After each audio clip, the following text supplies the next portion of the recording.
कथा सुनना भी एक भक्ति है। श्रद्धा चित्त से रुचि रखकर रति रखते हुए कथा श्रवण करना, ये पहली भक्ति है। दूसरी भक्ति भगवान के नाम का कीर्तन करना, दूसरी भक्ति है। तीसरी भक्ति है भगवान विष्णु का स्मरण रखना, भगवान को याद रखना।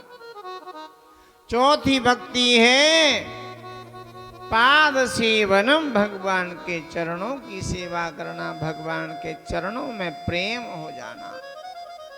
माता पिता के चरण भी भगवान के ही चरण होते हैं। गुरु चरण, हमारे बड़ों के, इष्ट के, श्रेष्ठों के चरणों में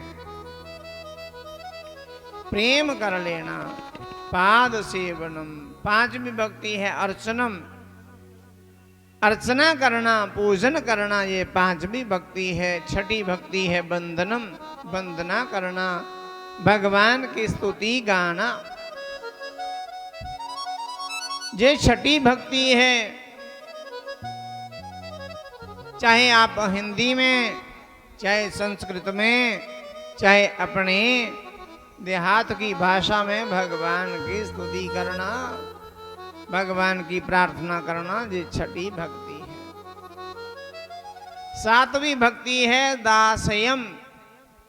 सब कुछ होते हुए, बहुत बड़ा धनवान, गणमान्य महापुरुष होते हुए भी अपने आप को भगवान का दास मान लेना।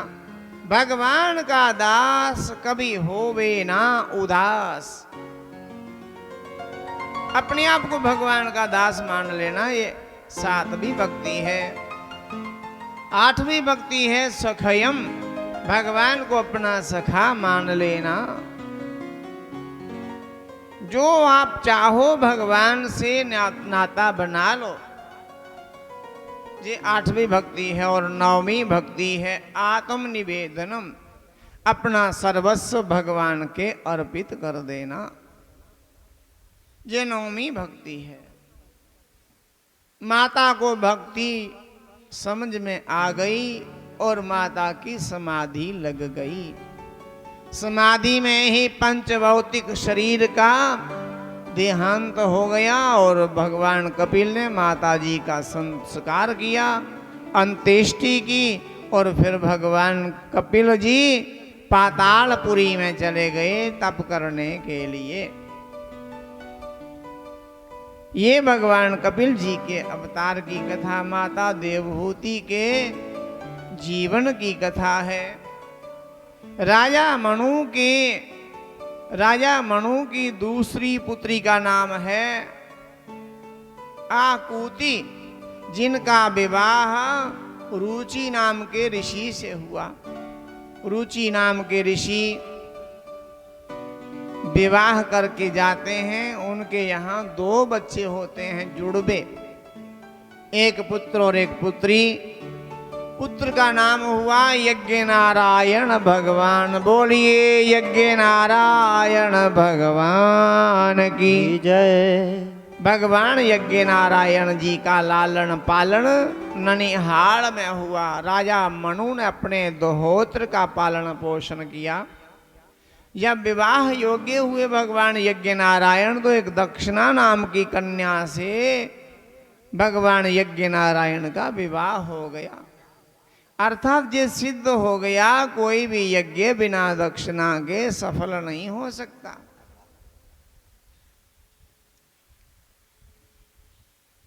भगवान यज्ञ नारायण के 12 बालक हुए हैं, जिनका नाम हुआ तोष, प्रतोष, संतोष, इदम, वीर, भद्र, कवि, मनु, स्वर्ण इत्यादि। ये 12 के 12 तोषित नाम के देवता हुए। स्वर्ग में निवास हुआ इनका।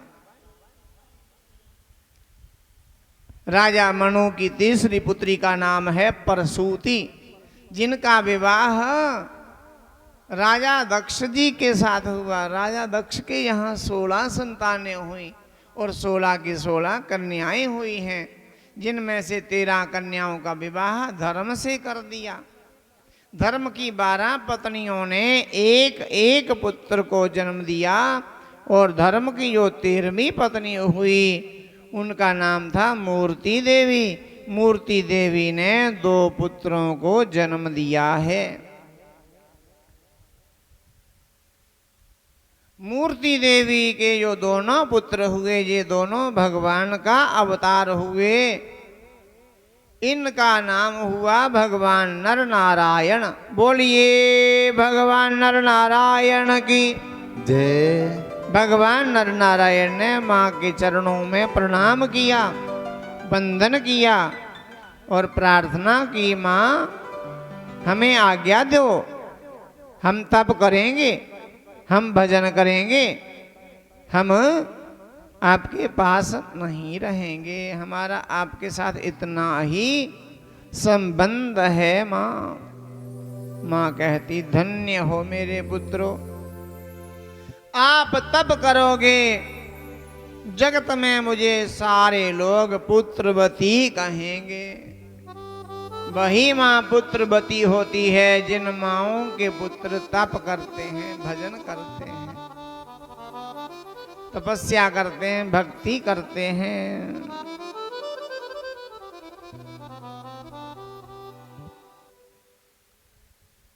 भगवान नर नारायण ने बड़ी घोर तपस्या की है। गंधमादम नाम के पर्वतों पर तप करने के प्रभाव से पर्वतों का नाम बदला गया। गंधमादम पर्वतों का नाम हो गया नर नारायण पर्वत। नारायण पर्वत पर ही भगवान बद्रीनाथ जी का मंदिर है और सामने वाला पर्वत ही नर पर्वत है। ये सिद्ध कर दिया, ये सृष्टि तप के बल से चलती है। तप बल रचई परपंचु विदाता, तप बल विष्णु सकल जगत्राता, तप बल शंभु करई संगारा, तप बल शेषो दरहि महिबारा।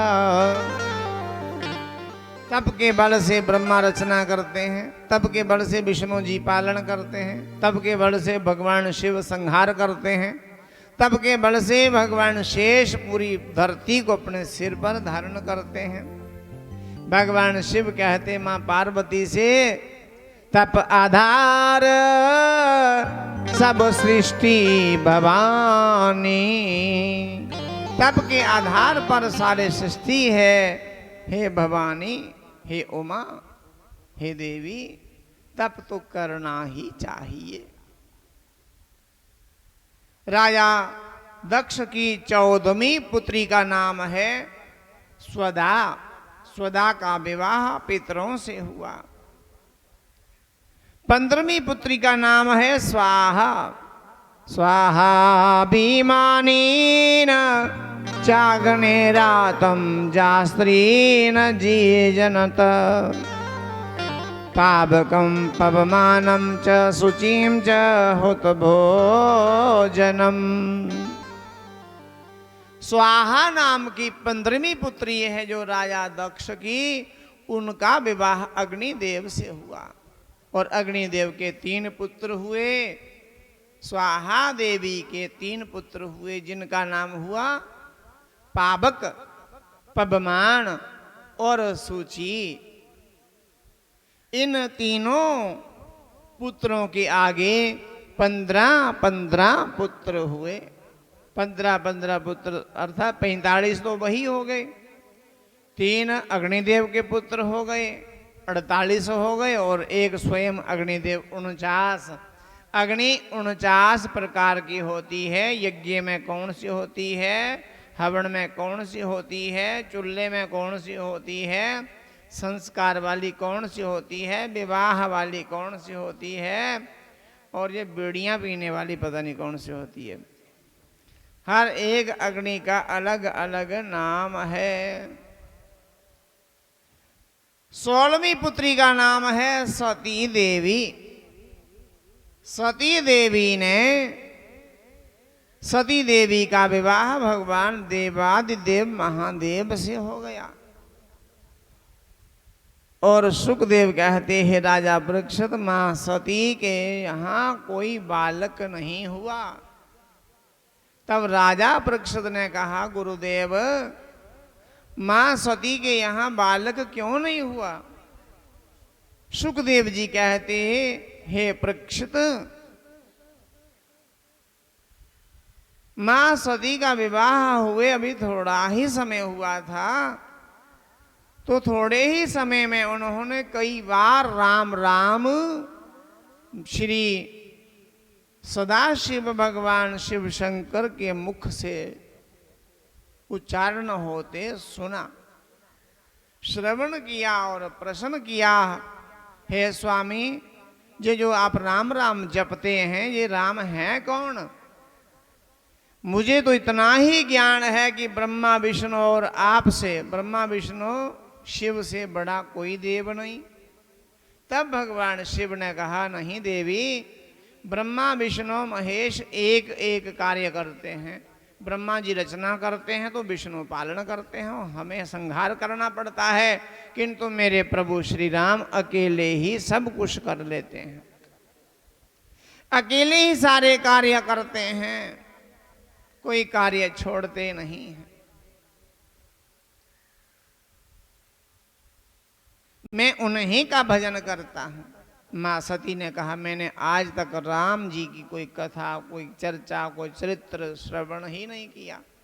तब भगवान शिव कहते, चलो आज चलते हैं।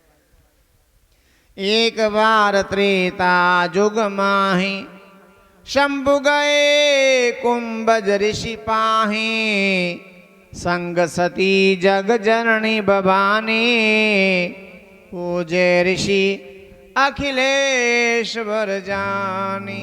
एक बार त्रेता जुग माही, शंभु गए कुंभज ऋषि पाही, संग सती जग जननी भवानी, पूजे ऋषि अखिलेश्वर जानी। ऋषि ने पूजन किया।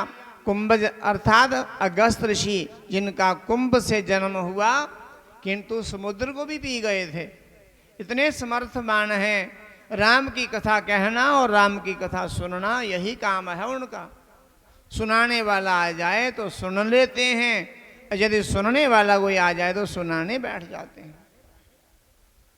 एक बार तो शिव जी आ गए मां सती के साथ, आज बड़ी प्रसन्न हुए। ऋषि ने कहा, आज तो साक्षात सर्वेश्वर आ गए, परमेश्वर ही आ गए। भगवान